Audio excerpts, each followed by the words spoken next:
vendredi 10 février 2023, Pierre Palmade circulait au volant d'une voiture sur la route départementale 372 reliant Melun à Damary-les-Lys en Seine-et-Marne.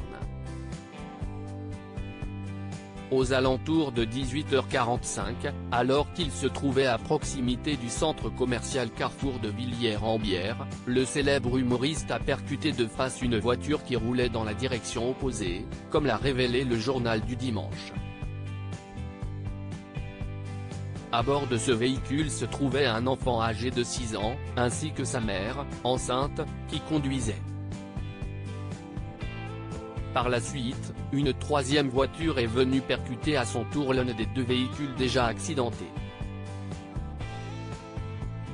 Au lendemain de ce terrible accident, qui a bien failli coûter la vie de Pierre Palmade, le parquet de Melun a annoncé à l'AFP l'ouverture d'une enquête pour blessure involontaire par conducteur ayant entraîné une incapacité de travail supérieure à 3 mois.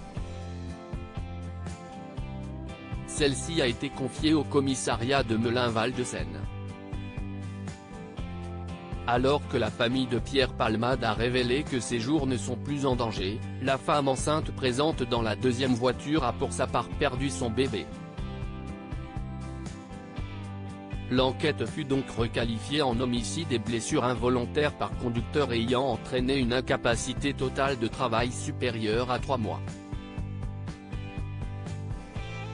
Accident de Pierre Palmade, la prise de cocaïne de l'humoriste était récente selon les dernières informations dévoilées par Le Parisien samedi 11 février 2023, les examens toxicologiques de Pierre Palmade ont révélé que le comédien était positif à la cocaïne et aux médicaments de substitution lors de l'accident.